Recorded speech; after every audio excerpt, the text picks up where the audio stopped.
Yo, what is up, everybody? Welcome back to the channel. And so in today's video, I'm going to explain the reasons why I left US Mobile and give you the ins and outs of my experience with US Mobile. Now, before I get into that, I just want to say, if you guys could do me a solid, smash that like button. I would definitely, truly appreciate that, as well as turning on bell notifications so you don't miss a video upload, or in fact, when I do go live.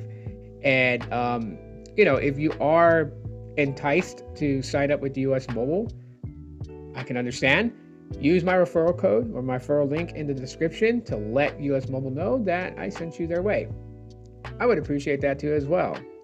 But anyways, US Mobile, their claim to being the super carrier, and the fact that, they actually have agreements with AT&T, T-Mobile, and Verizon. No agreements with Dish or Boost Mobile. Totally fine. It's a great idea. Some of the things that they're offering and the way that their plan structure is, kind of. And I say kind of because there is a caveat to that. So let me show you guys what their plans look like. So anyways, I have it set to monthly because the other ones are annual, and most people are not going for an annual payment, right? Like, these look like great prices. $29 for unlimited premium, and that's fully unlimited service. Yes, there's no throttle point. There's not an allotted amount of data for the unlimited premium. And even the hotspot is unlimited. It's not, 20 gigs of hotspot, 50 gigs of hotspot. It's unlimited.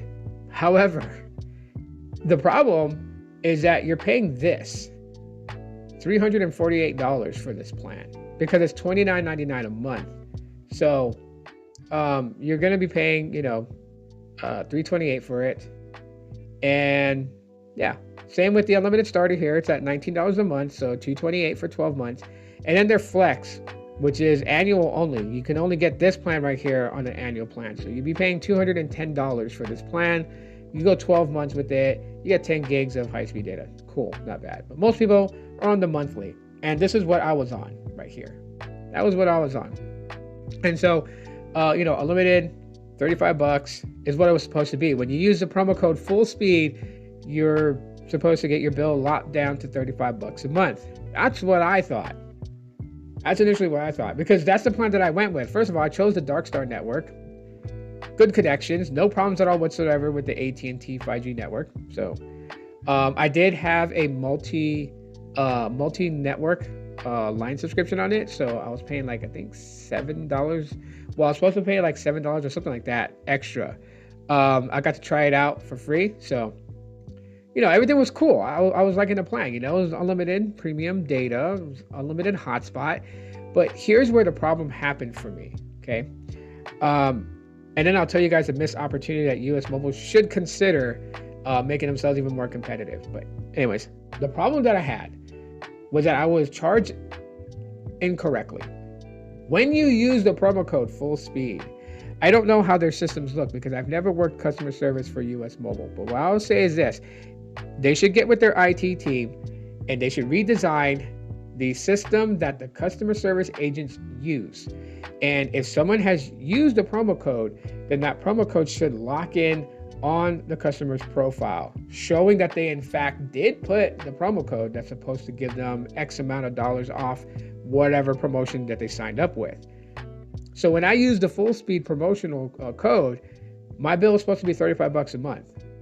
And then, that's what it should be. And even when I signed up my wife, who signed up, I think it was like 3 weeks after I signed up. So I put her on my account and we both had our phone line plans, and I put her on that unlimited premium and I used the full speed promo code, and the same thing with her. Now, what happened to both of us, if you didn't guess, we were charged $44 for our lines.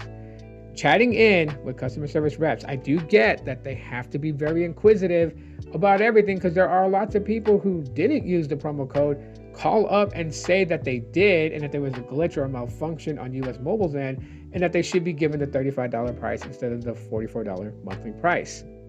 So yeah, they have to play detective, but at the same time too, it kind of sucks when you're a customer who's, you're telling the truth about things and they're just not sinking into your story. Like, people can BS and you can kind of see the holes in their story. When someone's telling the truth, you can keep going back to questions you've asked them like 15 minutes ago, and the answer is always going to come out to be the same. And it's always going to be spoken with the level of confidence that lets you know that it is truth and not a lie. And so many times I had to tell them and explain to them that we use the full speed promo code, that we should be getting our bill at $35, and that the secondary multi-network connection line should not have been charged because we were given 1 month free with it. So, yeah, that was one of the reasons why I just said, I'll just go elsewhere. For what I'm paying, I can get a little bit more and a little bit more freedom out of it. Now, this is where it could become an opportunity for US Mobile. So I know some people are going to try to finesse this unlimited premium plan. It's literally what it is. You could, what it does is you install your main line of service on your device, and then they have you install a secondary eSIM on your device, so that way you can do the data network swapping, right? You can turn automatic switch.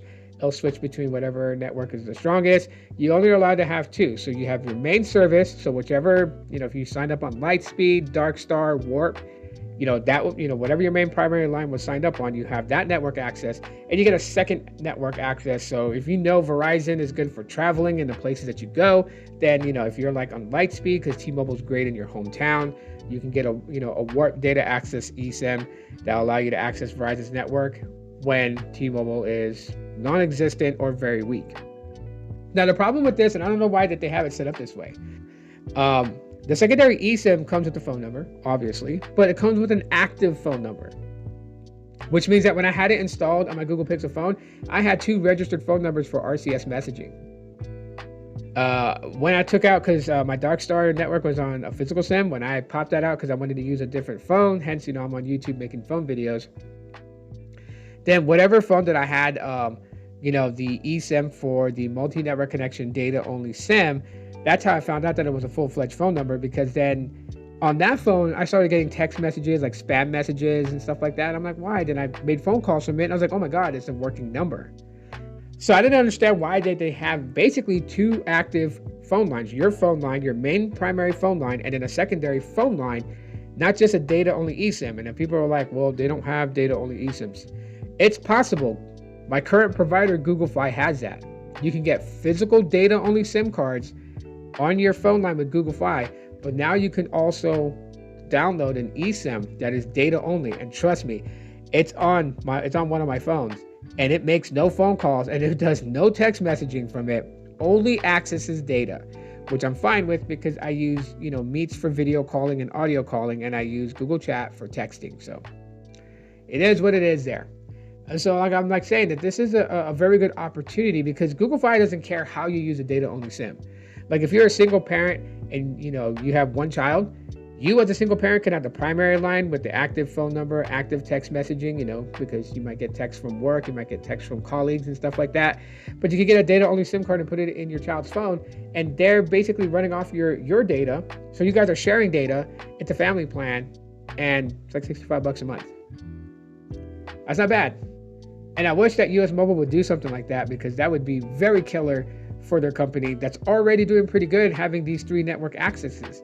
Of course, they haven't had it set up to where you can switch between 3. And the reason why is because with eSIM, DSDS, you can only have 2 SIMs active at a time.